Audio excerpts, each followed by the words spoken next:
it, careful!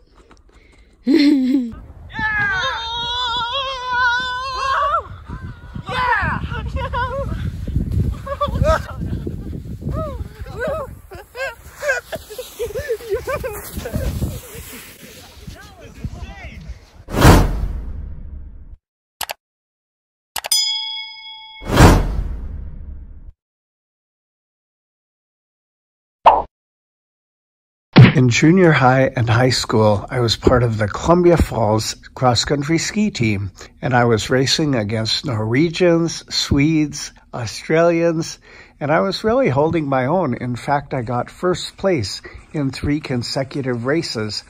So I had Olympic dreams and scholarship hopes, but then I got in a bad car wreck and broke my femur clear in half and pulled my knee apart. That ended my scholarship dreams, but since I always loved the sport, when I was 27, I became pretty competitive again. Here I am skiing a 50-kilometer race, which I completed, called the West Yellowstone Rendezvous. In its glory days, several thousand people would race, and the guy who won it was an Olympian from Sweden. I thought it'd be fun to enter the race again, so I trained quite a bit with rollerblading and went ahead and entered the race. Well, I've got a 20-mile race coming right up, so I'm training before church. One of the keys to effective cross-country ski racing is to go hard on the uphills and coast as long as you possibly can, putting your elbows right onto your knees and putting your head down to get a nice wind drag. Well, I completed the 15K, which is about 10 miles. I'm 188 pounds now, and it's a lot harder to get the 188 pounds up that hill, up the hills. But on the downhill stretches, I was gaining on these little 150-pounders. So I got a little extra weight in my bobsled. So I'm looking forward to the race tomorrow, hoping I can finish the full 30K, which is 20 miles. Some of the Olympians even train here in this event. Get ready, set, go!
Good job.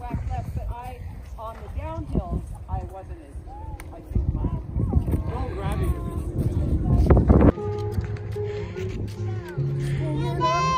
Yeah, we got a close finish here. Sticking it on in to the lead. 1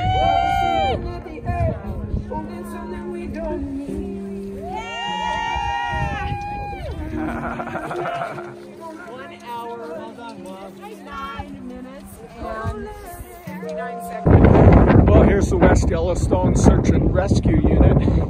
Has a nice shielded stretcher for the individual. And here's the little warming hut. This is Tom Osborne, and he's 72 years old, and he just finished the 30K. That's quite amazing. And yeah. So you go out even to the Berkey. Yeah, I usually do the Birkebeiner.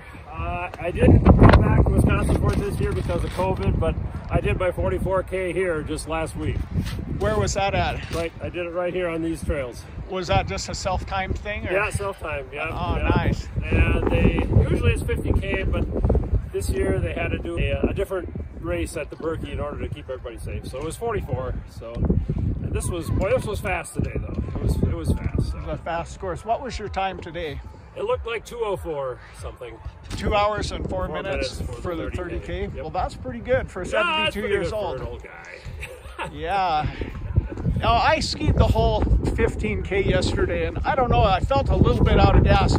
Is that unwise for me to ski that much the day before the race?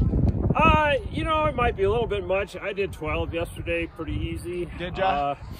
But, you know, as long as you don't overexert, yeah, you need a warm-up too, so. Wow, well, that's something else. 72 years old and finishing in those kind of times. Yeah, it's a blessing. It's just you appreciate your health every year more. Now, do you know of other older gentlemen that are still in the sport? Yeah, there's a few of us hanging on. You know, there's even an 80-year-old guy who has done every year almost has done this. You know, either 25 or 50K here at West. So. But yeah, we start dropping like flies after a few. You get into your 70s. And now, I saw a special on TV about 20 years ago about some old guy named Jackrabbit or something. He was in his 90s and he was still skiing. Did you ever hear that guy? I might have. There are a couple of really amazing people out here yet that are still plugging away. So I just take it a year at a time. Well, I can be among them. Well, congratulations. That's doing pretty good. Well, thank you. So what do you do to prepare for a race? Oh, I have to stay in shape all year because, you know, if you lose it at this age, you know, you might not ever get it back. Hard to ever get it back. But, you know, cycle, you know, and most of it is just not going too hard because you break things. Yeah. You know, I found out at age 50 that things started breaking, you know, things. And I got a heart condition. I've got to watch my heart rate. Yeah. And so I don't want to have a heart attack out on the course. So. All right. But, so it's just a matter of staying in shape, you know, every day. You know, probably 5-6 days a week I'm doing a little something. You know, if nothing else, walking a couple miles. Keeping at it. You know? Well, I play softball. That helps me some. Yeah. Well, since I'm coming up from Austin and didn't have my skis, I called ahead to this place called Free Heel and had some racing skis reserved for me to rent. Well, I stayed right here at the Stagecoach Inn, and I found it really nice. It's a kind of a lodge environment at the price of a normal hotel. And so it was really pretty cool. They have some pretty awesome animals, a sweet mural of a stagecoach, and it's kind of got a historic hotel feeling to it.